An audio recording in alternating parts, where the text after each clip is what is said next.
Hello everyone, this is question number 1 of exercise 6.4. Question is find the square root of each of the following by division method. ये जो हमें numbers दिए हुए हैं इनका हमें डिवीज़न मेथड से स्क्वायर रूट बताना है. ठीक है, डिवीज़न तो हमें पता है हम कैसे करते हैं.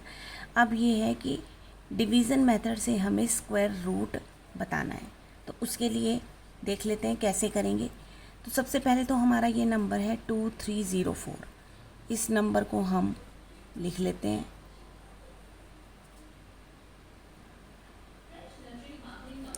ये हमने लिखा 2304. ठीक है, अब सबसे पहले जब भी हम स्क्वायर रूट निकालेंगे डिवीज़न मेथड से तो सबसे पहले हमें पेयरिंग करनी होती है, पेयर्स बनाने होते हैं अपनी राइट साइड से लेफ़्ट की तरफ. ठीक है, तो पेयर बना लेते हैं सबसे पहले. तो सबसे पहला पेयर हमारे पास बना ये और फिर ये. ठीक है, अब इसमें तो ये पूरे पूरे थे. अगर मान लो एक डिजिट और होता तो वो अपने आप में ही पेयर होता, अकेला ही पेयर होता. ठीक है, अब हमारे पास ये हमने पेयर बना लिए 23 और 04. राइट, अपनी राइट से लेफ़्ट की तरफ पेयर बनाने हैं. उसके बाद अब हमें स्क्वायर नंबर देखने हैं. अब क्योंकि अब हमने ये 23 जो है वो इकट्ठा लेना है. डिवीज़न मेथड में तो हम सिंगल डिजिट लेते हैं, लेकिन अब हमें ये 23 को इकट्ठा लेना है. तो उसके लिए हम स्क्वायर्स में चेक करेंगे कि कौन सा नंबर जो है वो 23 के नीचे आ सकता है. तो जैसे कि सबसे पहले 1 × 1, ये 1 का स्क्वायर 1 होता है. ये तो बहुत छोटा है. 2 × 2 = 4 होता है. ठीक है, 3 × 3 = 9 होता है. 4 × 4 = 16. 5 × 5 = 25. अब क्या है कि देखो ये 23 है. अब यहाँ पे हमारे पास 25 आया 5 × 5. लेकिन अब इससे तो ये इसके नीचे तो लिख नहीं सकते क्योंकि ये छोटा है ये बड़ा है. तो इसे जस्ट पहले वाला हम यूज़ करेंगे. तो 4 × 4 = 16, यानी यहाँ पर आया 4 और यहाँ पर आया 16. ठीक है, अब यहाँ पर ये 4 से हमने डिवाइड किया तो इसमें यहाँ पर आंसर में भी हम क्या लिख देंगे, 4 लिख देंगे. ठीक है, अब हमने इसे माइनस करना है. ये 3 में से 6 नहीं माइनस हो सकते तो क्या करेंगे, 13 में से 6 माइनस किए तो कितना आएगा, 7. और यहाँ पे 13 बने तो यहाँ पे 1 बन गए. ठीक है, यहाँ पे 1 में से 1 गई 0. अब जब हम ऊपर से उतारेंगे ना तो ये पूरा पेयर ही उतारना है आपको ऊपर. डिवीज़न में तो हम सिंगल डिजिट उतारते हैं, लेकिन यहाँ पे हमें पूरा पेयर जो है वो उतारना है. तो यहाँ पे हमने ये 04 उतार लिया. ठीक है, अब हमने नेक्स्ट स्टेप क्या होगा कि यहाँ पर जो ये 2 नंबर्स आए हैं हमारे पास, ये 2 नंबर्स आए हैं, इनका हमने प्लस करके यहाँ पे लिखना है. यानी 4 और 4 को क्या कर ऐड करेंगे और जो ऐड करके आएगा वो ये नंबर यहाँ पे लिख देंगे. ठीक है, अब 8 के बाद हमें कोई एक ऐसा नंबर लेना है जो इसके नीचे या तो पूरा पूरा वो नंबर आ जाए या फिर इससे जो जस्ट छोटा होगा वो. ठीक है, तो अब यहाँ पर जो नंबर लिखेंगे वो हमारा यहाँ पर भी आएगा. राइट, ये 8 तो होगा ही होगा. अब मान लो लेट्स सपोज कि यहाँ पे 8 है. अब ये लास्ट में 4 है ना, तो 4 हमें स्क्वायर में कैसे मिल सकता है, या तो हम 2 × 2 करें तब 4 मिल सकता है, या 8 × 8 करें तो 64 आता है, तो लास्ट में 4 मिल सकता है ना. तो अब हम अगर ये तो 8 लेना ही लेना है. ठीक है, 8, और अगर हम इसे 2 से मल्टीप्लाई कर 8 के बाद 2 लिखें और इसे 2 से ही मल्टीप्लाई करें. ठीक है, जो नंबर लिखेंगे उसी से उसे मल्टीप्लाई करना है. तो 2 × 2 = 4, 2 × 8 = 16. तो ये तो बहुत छोटा है 164, ये तो 704 है.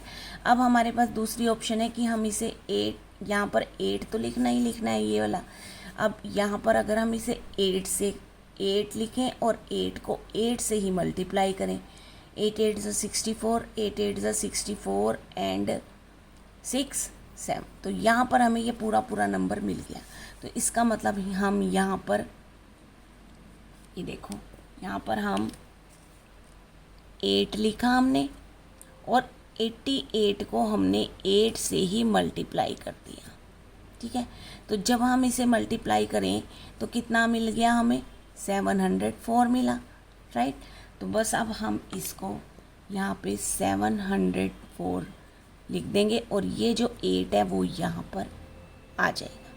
ठीक है, अब माइनस कर देंगे तो ये आया। तो इसका मतलब अब 2304 का स्क्वायर रूट हमारे पास क्या आ गया, 48।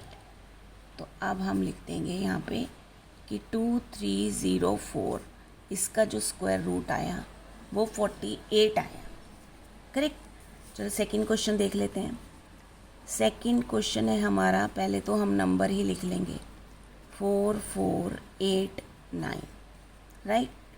अब हमने पहला स्टेप होगा पेयरिंग करनी है, तो पेयर्स बना लेते हैं।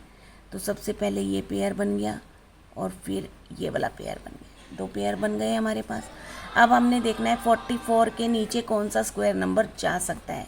तो सबसे पहले देखो 1 1 ज़ा 1 होते हैं, 2 2 ज़ा 4 होते हैं, 3 3 ज़ा 9 होते हैं। यहाँ लिख लेते हैं 1 1 ज़ा 1, 2 2 ज़ा 4, 3 3 ज़ा 9।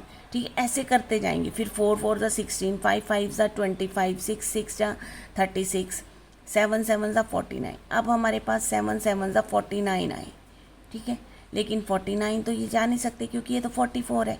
तो इसका मतलब 6 × 6 जो है वो इसके नीचे चले जाएंगे। तो यहाँ पर भी 6 लिखेंगे और यहाँ पर भी 6 लिखेंगे और यहाँ पर 36 लिख देंगे। माइनस करेंगे, 4 में से 6 नहीं माइनस हो सकते, तो हम क्या कर देंगे, यहाँ पे 14 और यहाँ पे 3। 14 में से 6 माइनस किए 8 आ गया, 3 में से 3 गए 0। अब हमने ऊपर से पूरा पेयर उतारना है। ठीक है, और इन दोनों को क्या कर देना है, ऐड कर देना है। 6 और 6 कितने हो गए, 12। ठीक है, अब 12 आ गए। अब 12 के बाद हमें कोई एक ऐसा नंबर लेना है जिससे या तो इसके जितना पूरा पूरा आ जाए या फिर इससे जस्ट कम हो। ठीक है, तो अब 9 इसके लास्ट में अगर हम चेक करें तो ये 9 है और 9 हमें स्क्वायर में कैसे मिल सकता है कि अगर हम 3 3 ज़ा करें तब 9 मिल सकता है, 7 7 ज़ा करें तो 49 और इसका लास्ट यूनिट डिजिट 9 मिल सकता है। तो दोनों से चेक कर लेते हैं। तो ये 12 तो हम लिखेंगे ही लिखेंगे। ठीक है, अगर हम इसे सबसे पहले 3 से करके देखें तो 3 लिखा हमने यहाँ पे और इसे 3 से ही जो नंबर लिखेंगे उसी से मल्टीप्लाई करना है। तो ये तो अभी बहुत कम है, ये तो 889 है। अब हम क्या करेंगे, 127 लिख देते हैं, 7 से करके देखते हैं।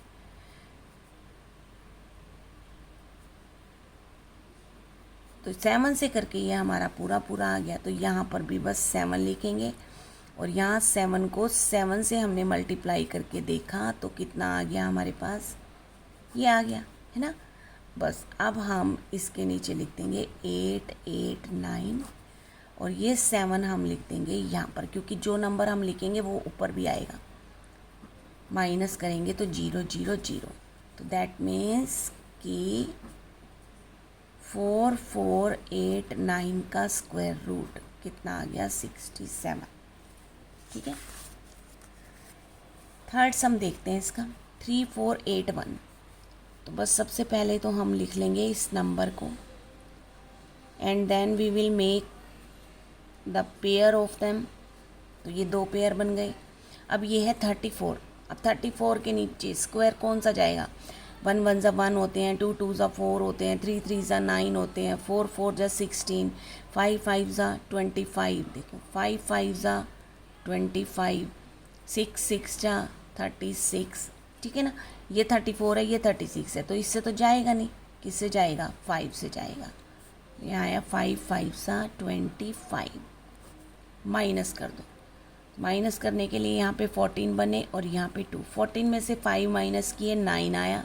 अब ऊपर से हमें पेयर ही उतारना है। पेयर कौन सा है, 81 का, तो 81 पूरा उतारेंगे। अब इन दोनों को कर देंगे प्लस, 5 और 5 10, यहाँ पे 10 आ गया।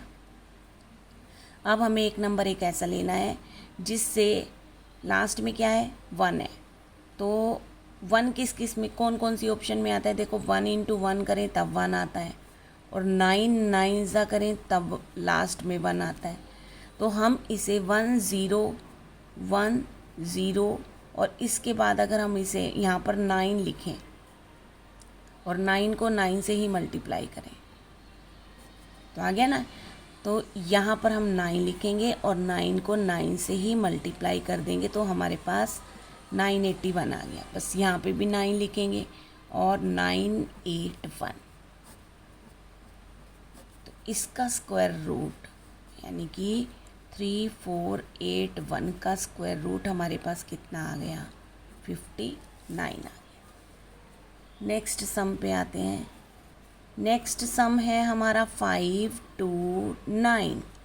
अब ध्यान से देखना, अब इसका पेयर बन गया लेकिन ये सिंगल डिजिट रह गया। अब ये सिंगल अपने आप में ही पेयर है, ठीक है। तो 5 है, अब 5 के नीचे चेक करते हैं। 1 1 ज़ा 1 हो गया, 2 2 ज़ा 4 हो गया और 3 3 ज़ा 9 हो गया। तो 9 तो जा नहीं सकता, तो इसका मतलब ये 2 से जाएगा। 2 2 ज़ा 4, माइनस किया 1 आया और ऊपर से उतारेंगे 29। अब इन दोनों को क्या कर देंगे? ऐड, 2 और 2 4 आ गया। अब यहाँ पर स्पेस में हमें कोई एक ऐसा नंबर लेना है जिससे या तो ये नंबर पूरा आ जाए या फिर इससे जस्ट कम वाला, ठीक है। तो 9 कौन सी ऑप्शन में आ जाता है कि अगर हम 3 3 ज़ा करें तब 9 आ सकता है और 7 7 ज़ा करें तब लास्ट में 9 आ सकता है। तो हम चेक करते हैं कि 4 के बाद अगर हम 3 लिखें तो 3 3 ज़ा 9, तो ये 3 से पूरा पूरा आ ही गया। तो यहाँ पे 3 लिखेंगे और इसे अगर हमने 3 से मल्टीप्लाई करके देखा तो यह आया। बस यहाँ पर 129 और यहाँ पर क्या आ जाएगा? जो स्पेस में हम नंबर लिखेंगे वो 0 0 0। दैट मीन्स कि 5 2 9 इसका स्क्वायर रूट हो गया 23। Okay, so these are the parts 1 to 4 of exercise 6.4। मिलते हैं फिर नेक्स्ट वीडियो में। Thanks for watching.